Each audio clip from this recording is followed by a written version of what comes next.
बिस्मिल्लाहिर्रहमानिर्रहीम। अस्सलाम वालेकुम नाज़रीन। इब्तिदा के साथ मैं हूं आपका मेज़बान सबूक सैयद। नाज़रीन, आज हम एक ऐसे मकाम पर मौजूद हैं और यहाँ पर हम क्यों मौजूद हैं सबसे पहले मैं आपको ये बताता हूँ और फिर उसके बाद आपको मैं बताऊँगा कि कहाँ पर हम मौजूद हैं। जब हम बात करते हैं अपने मज़हब की, अपनी तालीमात की, अपने कल्चर की, अपनी सकाफ़त की, तो बहुत सी चीज़ें हमारे जहन में आती हैं, बहुत से इबहामात भी हमारे जहनों के अंदर आते हैं। कल्चर क्या होता है, सकाफ़त क्या होती है, इस पर आज हम बात करेंगे और हम ये चाहते हैं कि लोगों तक ये बात पहुँचाएँ कि हमारे रहन सहन के तरीक़े, हमारा बूदोबाश, हमारी तहज़ीब, हम किस तरीक़े से इंजॉय करते हैं, किस तरीक़े से तफरीह जो है उसे हासिल करते हैं। क्योंकि ज़िंदगी किसी एक रंग का नाम नहीं है। आप हर वक्त गुस्से में भी नहीं रह सकते, हर वक्त आप खुश भी नहीं रह सकते।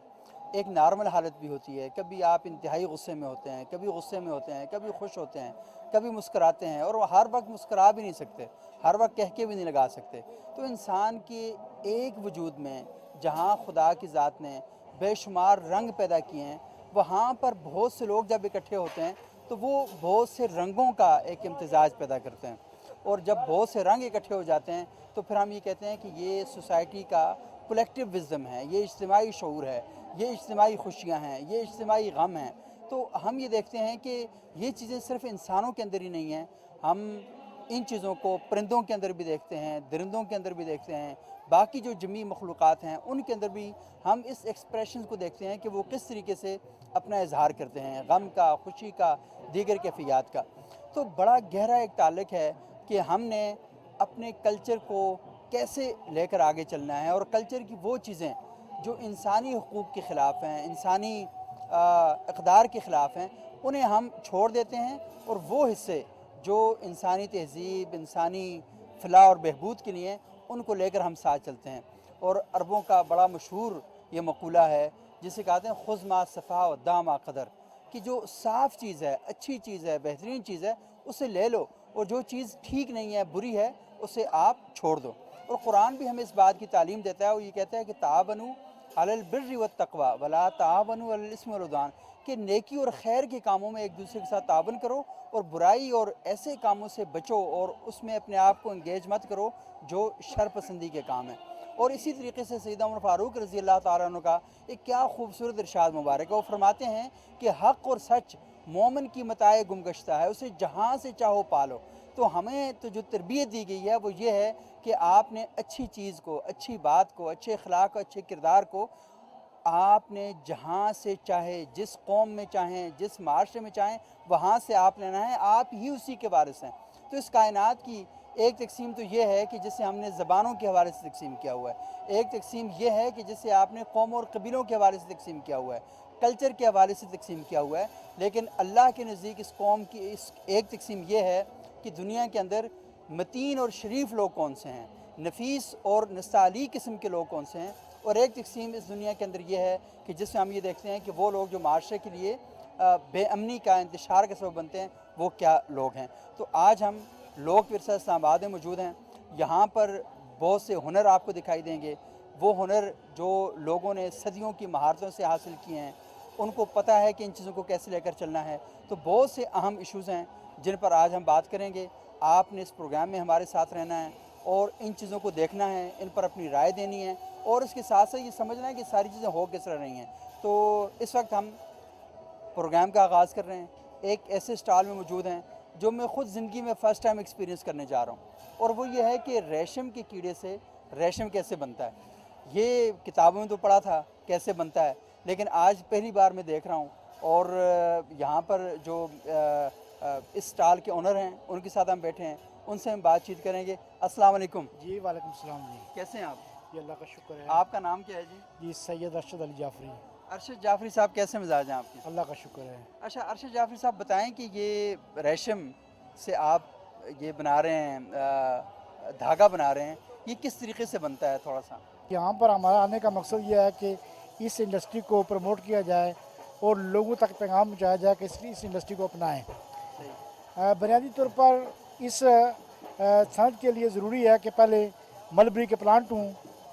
तो चूँकि जो सिल्क वर्म है वो मलबरी का जो है ना वो पत्ता खाता है, तो इसके सिलसिले में हमने जो है वो आज़ाद कश्मीर में नर्सरियाँ बना रखी हैं। हर तहसील हेडक्वार्टर पे मलबरी नर्सरियाँ बना रखी हैं, ये जो आप दिखा जिसका मॉडल वो ये- सामने आपके ये आप आए ना ज़रा मेरे साथ आए अरशद साहब, ये नाज़रीन देखें, इससे क्या कि उर्दू में शहतूत, तूत तूत हाँ और शहतूत। तूत या शहतूत, जैसे आप कहते हैं ना काला तूत है, सफ़ेद तूत है, शहतूत, उसके जो दरख्त हैं उसके लिए नर्सरियाँ लगाई हैं कि इस तरह की नर्सरियाँ लगेंगी और फिर यहाँ से फिर क्या होगा जी? फिर यहाँ से जो है लोगों को हम पौधे फराहम करेंगे हाँ पौधे फराहम करेंगे। और लोग पौधे अपनी ज़मीनों में लगाएंगे और उसके बाद जो है वो रेशम के कीड़ों की परवरिश करेंगे। रेशम के कीड़े कहाँ से आएंगे? रेशम के कीड़े भी हम देंगे, रेशम के कीड़े भी आप एग्स देंगे? एग्स देंगे हम उनको, उनकी पैदाश होगी जस्ट लाइक पोल्ट्री की तरह उसकी फार्मिंग होती है। रेशम के जो कीड़े हैं उनके अंडे फराम करेंगे आप अंडे लोगों फराम को? करते हैं। इस दरख्त से इंसान जो है, फार्मर जो है, इस दरख्त से पत्ते उतार के अंदर एक रूम में जो है वो कीड़े को प्रोवाइड करता है। कीड़ों को प्रोवाइड, यहाँ पर कहीं आपने वो मंजर दिखा? मैं आपको पूरा इसका लाइफ साइकिल दिखाता हूँ अच्छा, और वो आए आप देखें। आप आगे हैं जी, कैमरामैन साहब, हमारे अली साहब कैमरामैन हैं, ये ज़रा बताएं, ये देखें ये कैसे प्रोसेस हो रहा है? जी सबसे पहले जो है हम फार्मर को एग्स देते हैं। अगर इन एग्स को, सिल्क वर्म के एग्स जो होते हैं, इन एग्स को अगर 25 डिग्री सेंटीग्रेड पे रखा जाए तो 10 से 12 दिनों में जो है वो इससे जो है वो हैचरी हो जाती है, सिल्क वर्म निकलाते हैं हम। सही इनकी 5 स्टेजेस होती हैं। सही, यही सिल्क वर्म जो है वो 4 दफ़ा जो है ज़िंदगी में अपनी नींद करता है अच्छा और 5 स्टेजेस होती हैं। इसकी पहली स्टेज जो ये है अच्छा, और दूसरी स्टेज जो है ये है ये अब कीड़े बन गए हैं, कीड़े। अब तीसरी स्टेज उसकी ये है, ये कीड़े बड़े हो गए कीड़े हैं। बड़े हो गए हैं। और जो स्टेज बढ़ रही है ये इसकी चौथी स्टेज है। ये इसको आपने बांधा क्यों हुआ है? ये तो सैंपल रखा हुआ है सिर्फ दिखाने के लिए, आप लोगों को दिखाने के लिए। अच्छा अच्छा, तो और 5वीं स्टेज की जो ये है, ये स्टेज में क्या हो रहा है? ये ये जब इस स्टेज पे जब कीड़ा आता है ना तो फिर खाना छोड़ देता है। असल में जो रेशम है वो तूत के पत्ते में होता है सही और कीड़ा एज ए मशीन यूज़ होता है। सही, ये तूत के पत्ते से रेशम को लेता है और अपने अंदर जो है इसको प्रिजर्व करता है, स्टोर कर लेता है। जब इसकी वो ट्यूब फिल हो जाती है तो फिर वो उसको डिलीवर करने की कोशिश करता है। सही, डिलीवर करने के लिए ये अपने मुंह से थूक के ज़रिए अपने आगे पीछे जो है वो धागा बुनता है और ख़ुद इसके अंदर बंद हो जाता है। कीड़ा इसके अंदर बंद हुआ है कीड़ा? क्या बंद हो गया है, अच्छा इसके अंदर बंद हो जाता है। फार्मर ये करता है कि इसको ड्राई करता है। ड्राई करने के दौरान जो है वो ये कीड़ा मर जाता है तो बाद उस मशीन पे जाके जो है धागा ले लेते हैं हम। उसके अलावा जो है हमारा डिपार्टमेंट जो है, जो रिसर्च का डिपार्टमेंट है, वो इसको काटता है। वो धागा नहीं लेता, वो इसको काटता है, काट के कीड़े को इस शक्ल में जो है ना वो बाहर निकालता है, प्यूपा की शक्ल में बाहर निकाल लेता है। किस शक्ल में? प्यूपा की शक्ल में, प्यूपा प्यूपा, उस शक्ल में बाहर निकालता है और कुछ हावर के बाद, 1 घंटों के बाद या दिन के बाद ये इसकी शेप ये तब्दील हो जाती है, इस तरह तब्दील हो जाती है। सही, अच्छा। ये तितली नमा बन जाता है। जब इस स्टेज पे आता है तो इसके जो मुख्तलिफ मराहल से गुजार के हम जो है कोपलिंग और डी कोपलिंग करके इससे जो दोबारा एग्स ले लेते हैं। अच्छा, हाँ। दोबारा से एग्स ले लेते एग्स ले लेते हैं और फिर जो वही एग्स जो है हम फार्मर को प्रोवाइड करते हैं। सही। फार्मर जो पैदा करता है कोकून, जैसे इसको कोकून बोलते हैं, हाँ कोकून बोलते हैं। इससे वो धागा लेता है। हमारा मकसद जो है कीड़ों की परवरिश करने का, हम उससे दोबारा अंडे लेते हासिल हैं। करते हैं। जी और आप ये बताएं ना कि ये जो आपने ये जो कोकून है जी जी इसके ऊपर कीड़े ने धागा बुन दिया है जी जी और अपने आप को कैद कर दिया है, जी जी वो अंदर फौत हो गया, मर गया जी जी। वहाँ से। लेकिन अब आपने यहाँ पर क्या किया है कि ये जो कोकून है इन सब को आपने पानी के नीचे, पानी में डाला हुआ है। इस कोकून को हमने 100 डिग्री फ़ारेनहाइट पे पानी को गर्म किया। 100 डिग्री फ़ारेनहाइट पर पानी पर गर्म कर रहे हैं। तो ये नाज़रीन आप देख रहे हैं कि ये यहाँ से धागा बन रहा है, ये जितना उछल रहे हैं तो ये वहाँ से धागा बनता जा रहा है। और ये देखें ये धागा है, ये सारा यहाँ पे जा रहा है और ये धागा कच्चा नहीं है, बड़ा मजबूत धागा है। ये देखें बड़ा नरम है, मुलायम है और बड़ा नफीस और बड़ा ज़बरदस्त का धागा है। और जब ये रेशम के धागे की बात हो रही है तो मुझे वो रवायत याद आ गई। ये देखें ये इस धागे से बना हुआ है, ये धागा है सारा इस धागे से बना हुआ है। लेकिन इस धागे के बारे में बहुत सी रवायतें हमारे यहाँ मशहूर हैं और ये बात की जाती है ना कि मोमिन का मिजाज रेशम के धागे की तरह होना चाहिए, वो कमज़ोर नहीं होना चाहिए, उससे चाहे तो वो हाथी का पाँव भी बांध सकता है। और आपने अल्लामा इकबाल का वो मशहूर शेर सुना होगा, हो हल्का यारां तो रेशम की तरह नरम, रिज़्म हक़ व बातिल हो तो फौलाद है मोमिन। यानी मोमिन का जो मिजाज होता है, जो अपने हल्का अहबाब में बैठा होता है तो रेशम की तरह नरम होता है। اور جب اس کے سامنے مارکہ حق کو باطل پیش آ جاتا ہے تو پھر وہ فولاد کی طرح سخت ہو جاتا ہے. تو ریشم اور فولاد کا آپس میں جوڑ تو نہیں ہے، لیکن ریشم نرم تو ہے لیکن اپنے عمل میں بڑا سخت ہے، بڑا پائیدار ہے، بڑا مضبوط ہے. تو ہمیں اپنے کردار کو بڑا مضبوط بنا کے رکھنا چاہیے اور اپنے اعمال کو ایسا رکھنا چاہیے کہ تاکہ ہم معاشرے کے اندر مضبوط قدم کے ساتھ تحقیق کر کے ایسے ہم آگے بڑھ سکیں کہ جو معاشرے کے لیے خیر اور فائدے کا سبب ہو. اچھا، اس وقت ہمارے ساتھ ایک بڑے خوبصورت بزرگ موجود ہیں اور میں نے دیکھا کہ جب وہ اس میلے میں یہاں پر موجود تھے تو بڑا اچھا ایک فیل آ رہی ہے کہ ہمارے ماشاءاللہ نوجوان، بچے، بوڑھے، خواتین سب یہاں پر موجود ہیں. تو بتائیے گا جی، کیا نام ہے آپ کا؟ سر ظفر سکندر میرا نام ہے، کمالیہ سے بلانگ کرتے ہیں میں. اور کمالیہ کی ایٹم کھدر وغیرہ ہم اکثر سیل کرتے ہیں، تو کمالیہ کے نام سے یہاں آئے ہوئے اسٹال بھی ہمارے لگے ہوئے ہیں. اسٹال لگے ہوئے. اسٹال تو یہ بتائیں اسکندر صاحب کہ کیسا محسوس ہو رہا ہے اور کیا سمجھتے ہیں کہ جو میلوں کی روایت ہے اس کے بارے میں آپ کیا کہتے ہیں اور فیل کیسا ہو رہا ہے آپ کو؟ سر بہت اچھا فیل ہو رہا ہے اور یہ ثقافتی ہونا چاہیے. ہمارے بچوں کو پتہ ہونا چاہیے کہ ہماری ثقافت اصل میں ہے کیا. یہ ثقافت ہی ہے جو سبھی کچھ آپ دیکھ رہے ہیں ادھر. یہ میلے ایسے ہونے چاہیے، تفریح گاہ، کیونکہ یہ ایسا ایسا روایت ختم ہو رہی ہے تو ان کو زندہ رکھنے کے لیے یہ چیزیں ہونی چاہیے. یہ ثقافت کا میلہ. اچھا، اکثر لوگ یہ کہتے ہیں کہ جو مذہبی ذہن کے لوگ ہوتے ہیں وہ یہ کہتے ہیں اس طرح کی چیزوں سے اعتراض کرنا چاہیے، نہیں آنا چاہیے. تو آپ سمجھتے ہیں کہ یہ نقطہ نظر کچھ زیادہ درست ہے؟ نہیں، اگر تفریح کے حساب سے دیکھا جائے تو کوئی ایسا مسئلہ نہیں. انسان کو فریشمنٹ بھی تو چاہیے نا، تھوڑی بہت فریشمنٹ بھی ہونی چاہیے آنے جانے سے. اور آنے پتہ چلتا ہے کہ ہمارے بزرگوں نے کیا بنایا تھا، پیچھے ہمارے کیا ہے. ابھی نئی یہ چیزیں جو آ رہی ہیں وہ آ رہی ہیں تو پچھلے بھی یعنی لیٹسٹ تو ہے ہی ہے، تو جو پرانی چیزیں ہیں وہ بھی آنی چاہیے سامنے فرنٹ سے. ہاں، یہ لوگ ورثہ میں ہی سے تو ملتی ہیں، ورنہ یہاں تو اور میلہ ہی نہیں اسلام آباد کا. یہی ہے میلے سے ہے. صحیح. اور یہ ملاپ والی جگہ ہے انشاءاللہ. اور کئی سالوں بعد یہاں لوگ ملتے ہیں، بڑی دیر بعد ملتے ہیں اور مل جاتے ہیں الحمدللہ. اور میلوں سے آتے ہیں. میلوں سے آتے ہیں اور بالکل میلے پورے پاکستان سے لوگ آتے ہیں. اور اس 400 کو میلہ نہیں کرنا میلہ چاہیے. میلہ نہیں کرنا میلہ چاہیے. نہیں کرنا چاہیے. اس کو زندہ تاریخ کو زندہ کرنا چاہیے. زندہ. ناظرین، آپ نے یوں تو مختلف قسم کے فن پارے دیکھے ہوں گے، بہت سے لوگوں کو کام کرتے ہوئے دیکھا ہوگا اور کبھی آپ نے فلموں ڈراموں میں دیکھا ہوگا، لیکن آج اس وقت ہم بیٹھے ہیں لوک ورثہ میں. اور لوک ورثہ میں ہمارے ساتھ پاکستان کا ایک بڑا معروف نام ہے حنیف خان صاحب. وہ یہاں پر موجود ہیں اور اس وقت پینٹنگ پہ کام کر رہے ہیں. اور یہ جو پینٹنگ ہے اس میں جو یہ کام کر رہے ہیں تو یہ تھوڑا سا پوچھیں گے اس کی باریکیاں کیا ہیں، کیونکہ ہم تو اتنا نہیں جانتے. لیکن اس پینٹنگ کے اندر میں بہت سی چیزیں دیکھ رہا ہوں کہ اس میں ملتان دکھائی دے رہا ہے، اس میں لاہور دکھائی دے رہا ہے، اس میں کراچی دکھائی دے رہا ہے، اس میں پشاور دکھائی دے رہا ہے. اور اس میں پاکستان کے ثقافتوں کے رنگ تو موجود ہیں، لیکن حنیف خان صاحب کا جو رنگوں والا قلم ہے وہ ان کو مزید ماشاءاللہ رنگین اور نفیس بنا رہا ہے. تو حنیف صاحب کیسے مزاج ہیں آپ کے؟ الحمدللہ، بہت شکر شکریہ ہے آپ نے وقت دیا. حنیف صاحب یہ بتائیے گا بنا کیا رہے ہیں آپ؟ یہ میں نے ایک آئیڈیا ہے کہ پینٹنگ اور اسکلپچر دونوں کو مکس کر کے ایک چیز بناؤں، جس کے لیے میں نے کوشش کی اور اس کا نام میں نے رکھا کنسٹرکٹیو آرٹ. اور اس میں اصل بات یہ تھی کہ جس طرح پہلے آرٹسٹ کام کر رہے ہوتے تھے، کوئی لینڈ اسکیپ، کوئی اسکلپچر، کوئی مختلف چیزیں کر رہے ہوتے تھے، تو ایک میں بھی بن جاتا تھا. مثال کے طور پہ 100 تھے تو میں 101 ہو جاتا.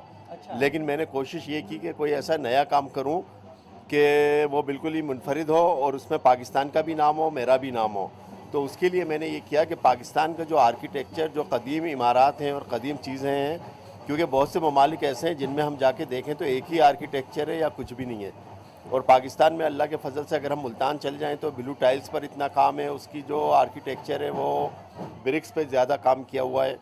اسی طرح اگر ہم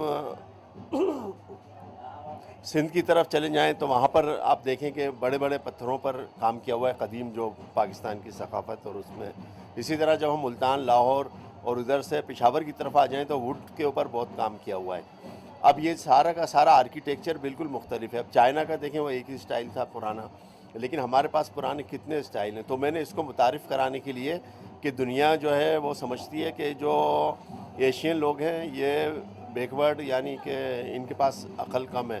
تو اس کے لیے میں نے، یا پسماندہ قوم ہے، تو اس کے لیے میں نے اس پہ کام شروع کیا تاکہ ہمارے پاس جو آرکیٹیکچر ہے وہ یہ ظاہر کر رہا ہے کہ ہم جو ہے نا قدیم زمانے میں بھی بہت ذہین لوگ تھے ہم سے پہلے جو گزرے ہیں. صحیح. تو اس کے لیے میں نے اپنا موضوع جو بنایا پاکستان کے آرکیٹیکچر کو بنایا اور ساتھ میں اس کے جو کیلیگرافی کی وہ خط ثلث کو میں نے کیا, صحیح. تاکہ جو اگر دنیا میں کہیں بھی پینٹنگ ہو لگی ہوئی ہو تو وہ فوراً اس کا جو ہے نا اندازہ ہو جائے کہ یہ پاکستان کا سارا کچھ ہے. اس کے لیے میں نے کوشش کی. اچھا حنیف صاحب, یہ تو آپ بہت ہی بڑا اور بڑا شاندار کام کر رہے ہیں, لیکن مجھے ایک بات یہ بتائیں کہ یہ جو پینٹنگ آپ کر رہے ہیں تو میں نے دیکھا آپ خطاطی بھی کرتے ہیں. جی جی. تو یہ جو خطاطی آپ کر رہے ہیں وہ بھی خط ثلث میں کر رہے ہیں یا باقی کوئی خاص پہچان کون سی خط ہے آپ کی؟ خط ثلث ہے خط جی. ثلث ہے. اور اس میں یہ تھا کہ بنیادی طور پہ میں جو ہوں نا واٹر کلرس تھا, آؤٹ ڈور پر جا کے نیچر اسٹڈی کرتا تھا, پینٹنگ کرتا تھا, اس کو بناتا تھا. لیکن پھر ہوا یوں کہ میں نے دیکھا کہ یہ جو آؤٹ ڈور پہ اور اس طرح جو کام کر کے آبزرویشن ہوئی اس کو میں نے پھر اپنے موضوع میں اس میں وہ کیا. اب اس کے اندر آپ دیکھیے پورے لینڈ اسکیپ کا بھی ایفیکٹ آ رہا ہوگا. صحیح. تو یہ اس میں ہے. صحیح. اور اس میں جو کیلیگرافی ہے اور وہ جو دوسری پینٹنگز ہیں ان میں آپ نے دیکھا ہوگا کہ خط ثلث میں جو کیلیگرافی کی ہے وہ خط ثلث کو میں نے اپنا موضوع خاص طور پہ بنایا, کیونکہ ہوتا یوں تھا کہ پہلے جو قلم سے کیلیگرافی ہوتی تھی اور جو آرٹسٹ قلم سے کیلیگرافی کرتے تھے وہ جب کلرز میں آتے تھے تو کلر کمپوزیشن ذرا اسٹرانگ نہیں ہوتی تھی. صحیح. اب میں کیونکہ آرٹسٹ تھا تو میں نے اس کے لیے جو ہے نا پریکٹس کی باقاعدہ, اور اساتذہ کے بھی نگرانی میں اور ویسے کالج یونیورسٹی میں جو اپنا تھا وہ بھی پراپر میں نے اس کو ایجوکیشن بھی اس کی حاصل کی. اچھا حنیف صاحب, ایک یہ بات بتائیں کہ یہ جو فن پارہ ہمارے سامنے ہے اس پر آپ کام کر رہے ہیں, جی جی.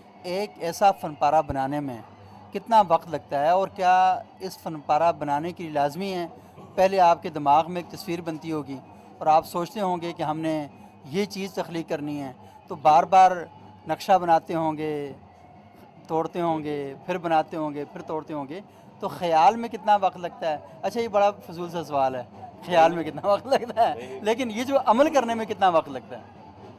ہوتا یوں ہے کہ جب ابتدائی زمانہ ہوتا ہے نا تو اس وقت پریکٹس کرنے سے پریکٹس کرتے کرتے یہ بات آ جاتی ہے کہ پہلے ہی جو پرفیکشن یعنی جو پہلے ہی اسٹروک ہوتا ہے نا وہی ٹھیک ہوگا.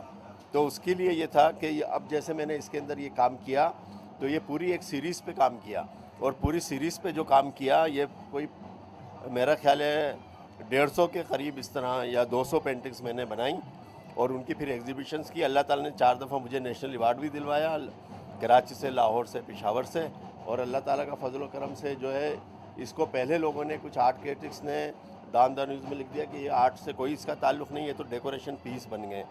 لیکن جب میں نے ان کو ہسٹری السٹس کی اور دوسرے لوگوں کی دکھائی اور پکاسو اور رشین 2-3 آرٹسٹ ہیں ان کی, تو کہ ہسٹری میں ان کے یہ آئیڈیا تھا کہ کوئی ایسی چیز بنے کہ اسکلپچر اور پینٹنگ کے درمیان ہو, تو میں نے اس میں اپنے ایک موضوع کو ذرا زیادہ کر دیا, وہ کیلیگرافی کو اس میں نے ایڈ کیا اور اسکلپچر کو بھی کیا اور یہ پینٹنگ کو بھی اس طرح افیکٹ دیا.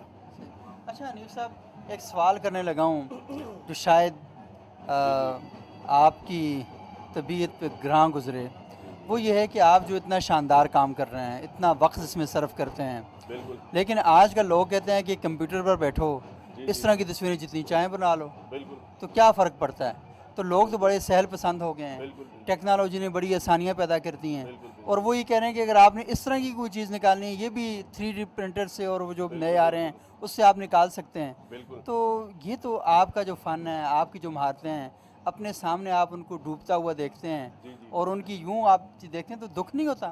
نہیں, اس میں یہ ہے کہ جو اہل نظر لوگ ہیں نا وہ اس میں فیلنگز کو تلاش کر لیتے ہیں, واہ واہ, تو وہ فیلنگز جو آتی ہیں نا اس میں وہ اس میں نہیں آتی.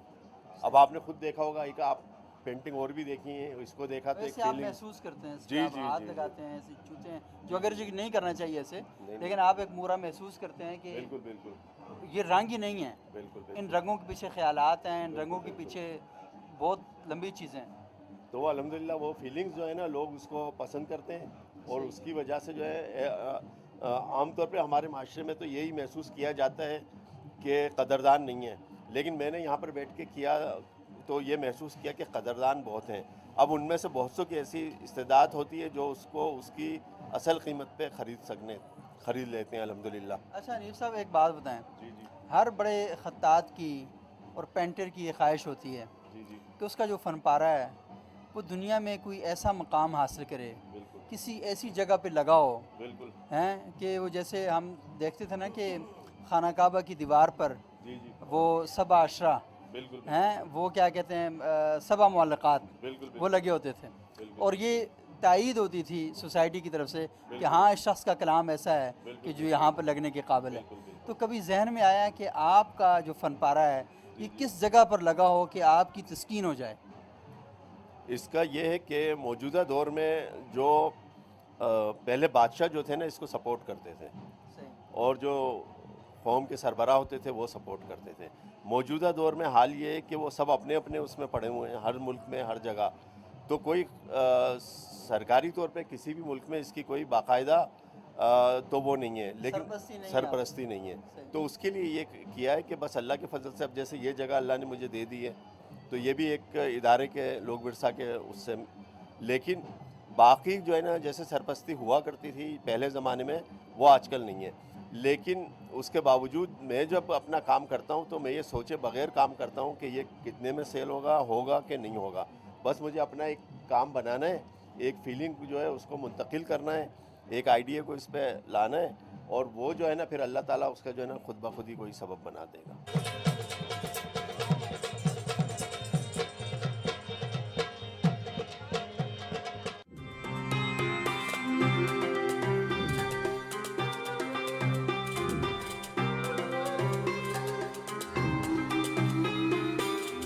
اس وقت ناظرین ہم بلوچستان کے اسٹال پر موجود ہیں، اور یہاں پر آپ دیکھ رہے ہیں کہ بلوچستان کا کلچر، خصوصاً ان کے جو پہناوے ہیں، کون سی ٹوپیاں پہنتے ہیں، کون سے کپڑے، ان کا جو لباس ہے وہ سارا یہاں پر موجود ہے. اور لوگ بڑی تعداد میں یہاں پر آتے ہیں اور اس کلچر سے آشنائی حاصل کرتے ہیں. تو یہ سندھی بلوچی ٹوپی ہے. تو یہ بلوچی ٹوپی پہن کر میں چاہتا ہوں کہ اس کلچر کی نمائندگی تو میں نہیں کر سکتا، لیکن کلچر کے بارے میں جب بتا رہا ہوں تو اس پر ہم تھوڑی سی بات کرتے ہیں. تو ہمارے ساتھ موجود ہیں شاہ صاحب. بتائیں کہ یہ جو شاپ ہے آپ کی، یہ آپ نے کب سے قائم کی ہے، اور لوگ بلوچی چیزوں کے بارے میں کتنی دلچسپی لیتے ہیں اور کیا چیزیں زیادہ خریدتے ہیں؟ سر یہ شاپ کا ہمارا خیال سے ہوا 10-12 سال ہوا ہے، اچھا اور اس میں ہمارا پاس جو ہے یعنی بلوچستان کے کلچر کا مختلف چیز ہوتا ہے، یعنی سارا ہینڈ میڈ میں ہوتا ہے، ٹریڈیشنل چیز. اس میں کارپیٹ آتا ہے ہاتھ کا بنا ہوا ویجیٹیبل نیچرل ڈائز میں، پھر وال ہنگنگ آتا ہے، پھر جو ہے ڈور ہنگنگ بھی آتا ہے، پھر اس میں جو ہے ڈریس آتا ہے، پگڑی بھی ہمارا پاس ہوتا ہے، اور جو بلوچی چپل ہے وہ بھی ہوتا ہے ہمارے پاس. یعنی کلچر کے لحاظ سے جو چیز ہے وہ سارا ہمارے پاس جو ہے اویلیبل ہوتا ہے. اور دوسرا بات یہ ہے کہ یعنی مارکیٹ کا لحاظ سے ہمارا قیمت جو بہت کم ہے، مناسب ہے. جی اچھا، یہ آپ نے کوئی ہیرے جواہرات بھی رکھے ہیں، انگوٹھیاں رکھی ہوئی ہیں؟ یہ تو یعنی پورے صوبے کا کلچر ہے نا، تو ظاہر بات ہے کہ صوبے میں مختلف چیزیں آ جاتا ہے. اس میں یعنی جیم سٹون بھی آ جاتا ہے، اوریجنل سٹون بھی ہوتا ہے ہمارا پاس.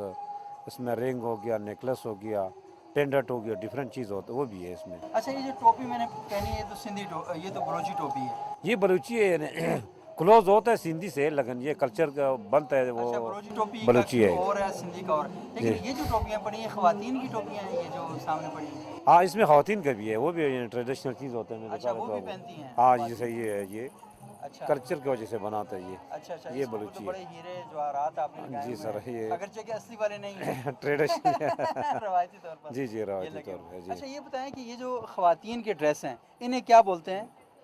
یہ اوریجنل جو ہے بلوچی ہوتا ہے نا، یعنی جو ٹریڈیشنل یونیک ڈریس جو ہے وہ اور یہ. میں نے سنا ہے یہ بڑے مہنگے ہوتے ہیں. نہیں اتنا تو مہنگا نہیں ہوتا ہے، لیکن بس درمیانے اس میں پرائس اور میں. بڑی محنت کی جاتی ہے اب ویسے. محنت تو ظاہر بات ہے، سارا سوئی کا کام ہے. صحیح. سارا سوئی کا کام ہے، سوئی دھاگا. بہت شکریہ آپ کا شاہ صاحب. یہ دیکھیں آپ، ہم ایک شاپ پر موجود ہیں، یہاں پر بلوچستان کے کلچر سے متعلق وہ چیزیں جو یہ دیکھیں، یہ یہاں پر آپ دیکھ سکتے ہیں کہ یہاں قالین پڑے ہوئے ہیں. یہ ہینڈ میڈ ہیں، یہ ہاتھوں سے بنائے ہوئے ہیں، اور یہ کوئی بنانا آسان کام نہیں ہے، بڑی مشکلوں سے یہ چیزیں بنائی جاتی ہیں. اچھا، یہ دیکھیں یہ جو قالین ہے، یہ ویجیٹیبل ڈائز ہے، ہاں ہاں، نیچرل ڈائز، اور لیمپ وول میں بنا ہوا ہے. اور اس کی قیمت کتنی ہے؟ یہ تقریباً ہمارا قیمت جو ہے مارکیٹ کے لحاظ سے کافی یعنی کم ہوتا ہے، کم تو ہے. یہ کتنے کا ہوگا؟ یہ تقریباً 8000 کی 8000 کا ہے. مارکیٹ میں. یہ اور یہ بننے میں کتنا وقت لگتا ہے؟ یہ بننے میں تک کم از کم 10-12 دن لگ جاتا ہے. 10-12 دن لگ جاتے ہیں. اور دیکھیں 10-12 دن میں اتنی خوبصورت چیز बना के आपके हवाले की जाती है, उस पर बहुत मेहनत का काम है। लॉन्ग लाइफ होता है इसकी। ये लॉन्ग लाइफ है, इसकी उम्र बहुत ज़्यादा है। ये नहीं है कि आप साल बाद, 2 साल बाद, 10 साल बाद ये ख़राब हो जाएगी। ये बहुत अरसा रहती है और बड़ा ज़बरदस्त रहता है। और ये आपको मुख्तलिफ ड्रेसेस भी नज़र आ रहे हैं यहाँ पे, और ये पूरे सकाफ़ती मज़ाहिर हैं उस दौर में। और ये पीछे आपको लाला अख्तर चनाल की तस्वीर भी नज़र आ रही है। ये बलूचिस्तान के बहुत मशहूर सिंगर हैं और इनको कई अवार्ड मिल चुके हैं, पूरी दुनिया में परफॉर्म कर चुके हैं। और ये जो शॉप है ये भी लाला अख्तर चनाल की है। और आप जब लोक विरसा में आते हैं तो आपको उनका एक बड़ा ज़बरदस्त किस्म का मुजस्समा भी यहाँ पर दिखाई देता है। तो बहुत शुक्रिया आपका, यहाँ पर आपने बलूचिस्तान की सकाफ़त और उसके जो पहनावे हैं वो देखें।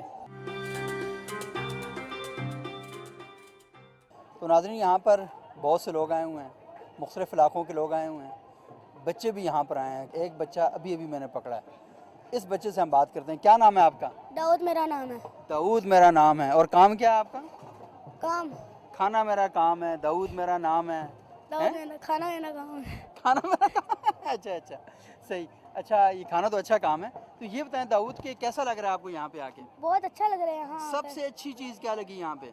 यहाँ जो ये लोग फिर रहे बहुत अच्छे लगे मुझे। लोग, फिरते हुए लोग अच्छे लग रहे हैं। जो यहाँ घूम रहे हैं, मुझे आबादी अच्छी लगती है इसलिए। आबादी अच्छी लगती है?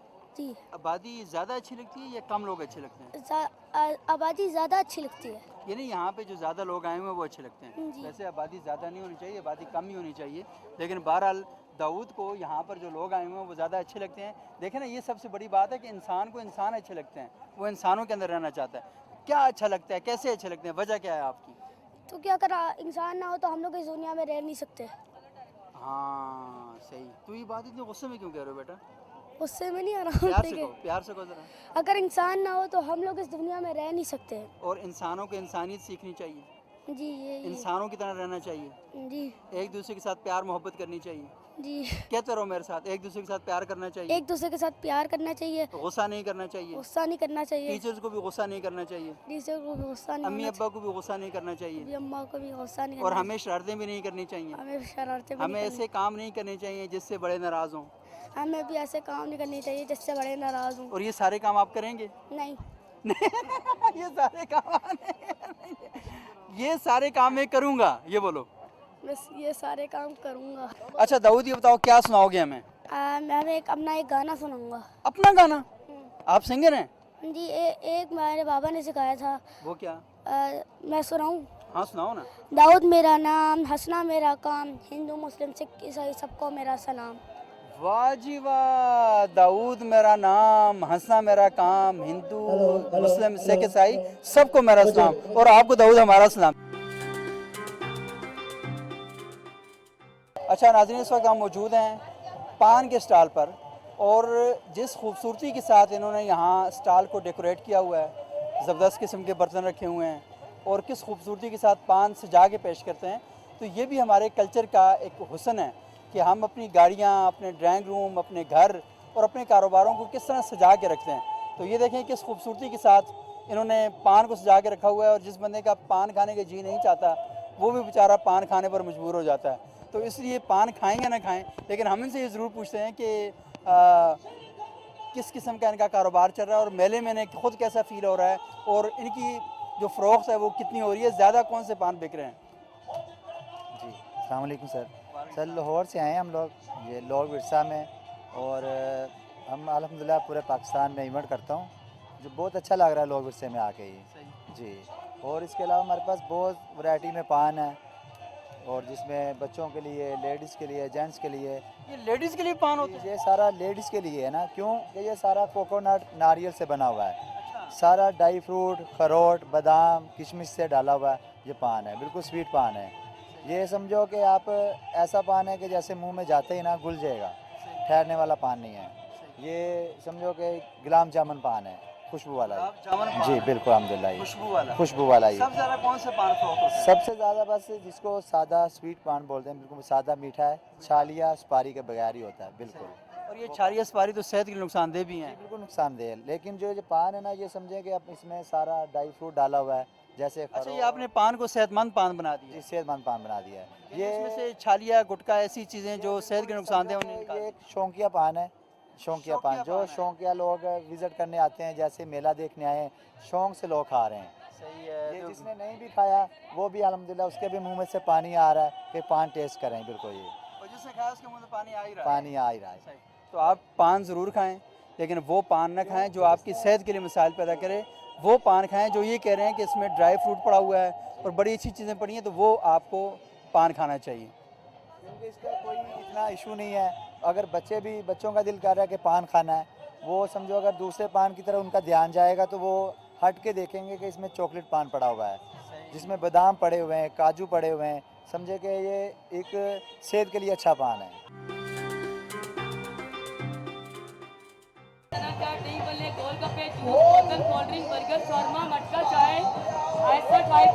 السلام علیکم.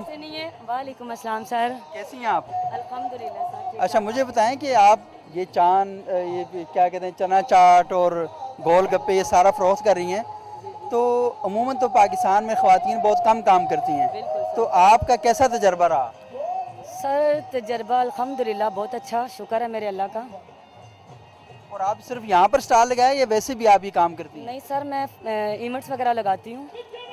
مطلب ایمان ریفریشمنٹ کے نام سے میرا ایونٹ نام لکھا ہوا ہے. تو گھروں میں ادھر ادھر پارٹیز وغیرہ پہ میں جاتی ہوں تو وہاں پہ اپنا سٹال وغیرہ لگاتی ہوں. ویسے شکر پڑیاں مونومنٹ میں بھائی میرے کا سٹال ہے, میں 10 سال سے یہ کام کر رہی ہوں, اور گھر والے میرے بھائی وغیرہ 17 سال سے کر رہے ہیں یہی کام. اچھا مجھے بتائیں کہ عموماً یہ کہا جاتا ہے خواتین کے لیے کام کرنا ذرا مشکل ہوتا ہے, تو ایسا آپ کو لگا کہ مشکل ہوتا ہے؟ نہیں سر, یہ جھوٹ ہے.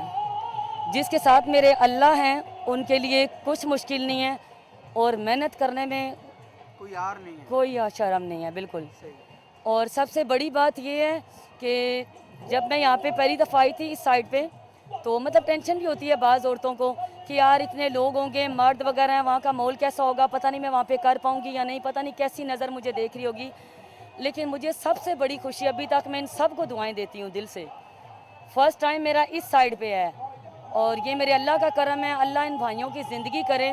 یہ سارے بہت زیادہ اچھے ہیں, انہوں نے بہت کمپرومائز کیا میرے ساتھ, مجھے بہت سپورٹ کیا ہے. بہت اچھے ہیں یہ سارے بھائی, بہنوں کی طرح مجھے سمجھا ہے, انہوں نے مجھے سپورٹ کیا ہے بہت. اللہ انہیں عزت دے, بہت اچھے ہیں سب یہاں پہ. یہ بتائیں کہ کام کیسا چل رہا ہے؟ اچھا چل رہا ہے؟ شکر ہے میرے اللہ کا, الحمدللہ, شکر ہے مالک کا. بتائیں کہ اس میلے میں آپ کو کیسا فیل ہو رہا ہے؟ بہت اچھا فیل ہو رہا ہے, میں پہلے بھی کرتی رہی ہوں, اور یہاں پہ تو بہت اچھا فیل ہو رہا ہے. چلیں بہت شکریہ. اور دیکھیں یہ بڑی اہم بات کی ہے انہوں نے, ایمان نے. رش وغیرہ زیادہ ہے, مطلب بہت زیادہ لوگ آتے ہیں, اور خاص طور پہ یہاں پہ کشمیر سائڈ پہ, کیونکہ یہاں پہ ہر چیز ہر بھائیوں کی فریش ہے. اور یہ ہے کہ کرایہ یہاں کا مطلب زیادہ ہے, بہت زیادہ ہے, وہ زیادہ ٹینشن ہے. کیونکہ جہاں پہ جو بھی اپنے بچوں کے روزگار کے لیے آیا ہوا ہے, تو اگر آپ سوچیں 40-45 ہزار کی رینٹ اگر ہوگا, پھر یہاں پہ ٹیبلز وغیرہ کا بھی رینٹ دیں گے, تو کیسے پھر چلے گا نظام؟ ہمارے اپنے پیسے بھی پورے نہیں ہوتے. تو اچھا, یہ آپ نے سنا ایمان فاطمہ بات کر رہی تھی, اور سب سے اہم بات انہوں نے یہ کہی کہ یہاں پر لوگ جو آ رہے ہیں اسٹال پر, وہ بہت اچھا رویہ ہے ان کا. اور یہی اصل بات ہے کہ آپ اپنے بچوں کو اس بات کی تعلیم دیں, اس بات کی تربیت دیں کہ ان کو لوگوں کے ساتھ بیہیو کرنے کا طریقہ آنا چاہیے, لوگوں کے ساتھ کیسا رویہ رکھنا ہے. اگر آپ یہ کام کریں گے تو پاکستان کی یہ جو 49-50% آبادی ہے, یہ بھی پاکستان کے ترقی کے عمل میں برابر کی شریک ہوگی. اور آپ نے پاکستان کی ثقافت میں اس چیز کا اضافہ کرنا ہے جو آلریڈی موجود بھی ہے, کہ ہمارے ہاں لوگ عورتوں کا احترام کرتے ہیں, خواتین کا احترام کرتے ہیں, بچیوں کا احترام کرتے ہیں, ایک دوسرے کا احترام کرتے ہیں. تو ثقافت میں احترام جو ہے یہ ہماری ایک بنیادی قدر ہے, اور وہ بنیادی قدر ہمیں یہ بات بھی بتاتی ہے کہ ہماری معاشرے میں عورت کو حقوق بھی سارے ملیں, عورت کا احترام بھی ہو, اور عورت آزادی کے ساتھ سارے کام کر سکے, اور وہ معاشی طور پر طاقتور بھی اور بااختیار بھی ہو. ناظرین, اس وقت ہم یہاں پر ایک ایسے اسٹال پر موجود ہیں جہاں پر خواتین نے سارا کام سنبھالا ہوا ہے, اور وہ صرف چیزیں بناتی نہیں ہیں, بنا کے فروخت بھی کرتی ہیں, اور صرف فروخت نہیں کرتی, وہ اپنا علم اور اپنا ہنر دوسرے لوگوں تک بھی منتقل کرتی ہیں. اور انہوں نے ایک پورا فری پروجیکٹ بنایا ہوا ہے کہ کس طریقے سے وہ بچیوں کو اور خواتین کو اس شعبے کی جو مہارتیں ہیں وہ سکھا رہی ہیں, اور انہیں بتا رہی ہیں کہ وہ کس طریقے سے ان ساری چیزوں کے ذریعے اپنی معاشی حالت کو بہتر بنا سکتی ہیں. تو ہمارے ساتھ اس اسٹال کی جو اونر ہیں وہ موجود ہیں, अस्सलाम वालेकुम। वालेकुम सलाम। क्या नाम है आपका? मेरा नाम सायरा सफ़ीर। सायरा सफ़ीर। सायरा, ये बताएं कि ये जो चीज़ें आप बनाती हैं और जो काम आप करती हैं, कितना वक्त लगता है आपको? पढ़ भी रही हैं और साथ ये भी?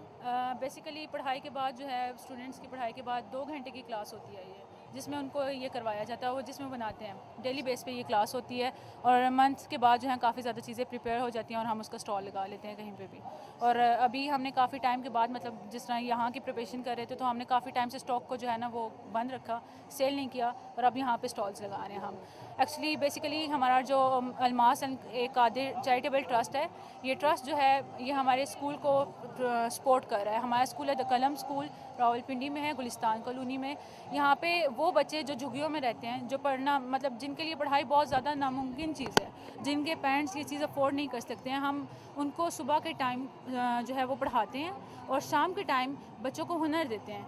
और अच्छा, सुबह बच्चों को पढ़ाते हैं, शाम को उन्हें काम सिखाते हैं? जी, शाम के देखें यहाँ का हमारा जो बच्चा है ना, वो भी क्योंकि गुर्बत है ना, और वो खेलने को प्रेफरेंस नहीं देते हैं, वो काम को प्रेफरेंस देते हैं। वो इंटरेस्ट के साथ जो है ना इन चीज़ों में आते हैं। जैसे बॉयज़ और गर्ल्स दोनों का है, तो बॉयज़ और गर्ल्स दोनों के लिए आलादा चीज़ें रखी गई हैं। गर्ल्स के लिए एम्ब्रॉयडरी के लिए रखा गया है, और बॉयज़ के लिए कारपेंटर और कम्फू और कराटे ट्रेनिंग्स दी जाती हैं उनको, डिफरेंट क्लासेस होती हैं। अब ये गर्ल्स जो हैं वो स्कूल की पढ़ाई के बाद 2 घंटे की इनकी क्लास होती है, जिसमें ये सारी चीज़ें उनको सिखाई जाती हैं और वो बनाती हैं। और ये जो काम सारा जितना भी है, ये उन गर्ल्स ने किया हुआ जी, है, उन बच्चियों ने ये किया है? जी उन बच्चों के हाथ का काम जो है झुग्गियों में रहती हैं? जी, ये उन बच्चों के हाथ का काम है सारा। अच्छा, ये इसलिए सिखाया गया है ताकि वो किसी की मुहताज हों, एटलीस्ट किसी के आगे हाथ ना फैलाएं, वो सही अपने जितना भी उनका एक्सपेंस है जो भी है वो खुद से निकाल सकें इस चीज़ को। सही। और इस चीज़ के लिए जो है वो हमें बहुत ज़्यादा सपोर्ट किया जाता है। डोनेशन बेस पे हमारा जो स्कूल जो है वो चल रहा है, और डोनेशन जो है वो अल-कादिर ट्रस्ट जो है वो कादिर ट्रस्ट अलमास ट्रस्ट जो है वो पे कर रहा है, और फ़ौरन फंडिंग होती है, और यहाँ के भी लोग फंडिंग करते हैं, और जिसकी बेस पे हमारा स्कूल जो है वो चलता है। सही। तो ये बताएं कि आपके स्कूल में कितनी बच्चियां पढ़ रही हैं? कितने बच्चे? आई थिंक 1000 स्ट्रेंथ है हमारे स्कूल के स्टूडेंट।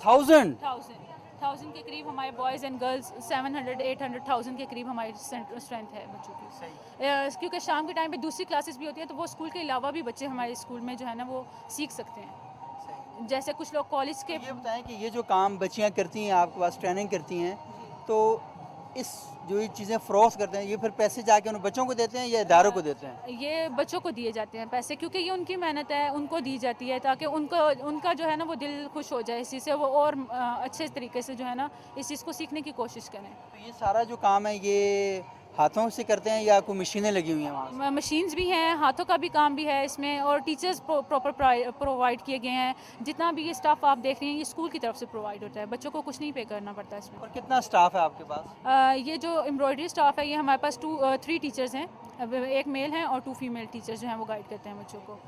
और जो मतलब एम्ब्रॉयडरी क्लास है वहाँ पे हमारे पास 50 अबव स्टूडेंट्स हैं यहाँ। तो बहुत शुक्रिया सारा, आपने सारा की बात सुनी और आपने ये सारी चीज़ें भी देखी हैं, और बड़ा हैरत होती है कि ऐसा लगता है कि ये इंतहाई प्रोफेशनल तरीके से सारा काम किया गया है, और बड़ी छोटी मशीनों पर ये सारा काम किया गया है। जो सीखने वाली बच्चियां हैं वो अपने हाथों से ये सारा काम करती हैं, और फिर उनका काम जो है वो पब्लिक में भेज दिया जाता है, लोग ख़रीदते हैं, और ख़रीदने के बाद इसका जो मुआवजा है उन बच्चों तक जाता है। और सबसे इंटरेस्टिंग बात यह है कि ये वो बच्चियाँ हैं जो झुग्गियों में रहती हैं, और उनके लिए सबसे बड़ा मसला सर्वाइव करना है, और सर्वाइव करने के लिए उन्हें जब महारतें दी जाती हैं, उन्हें जब सिखाया जाता है, तो उसके नतीजे में सबसे बड़ा फ़ायदा ये होता है कि वो जहाँ पर कल्चर में अपना एक हिस्सा डाल रही हैं, वहाँ पर अपनी मईशत को बेहतर बनाने में भी एक बड़ा शानदार रोल जो है वो प्ले कर रही हैं। तो ये कहानी यहाँ ख़त्म नहीं होनी चाहिए।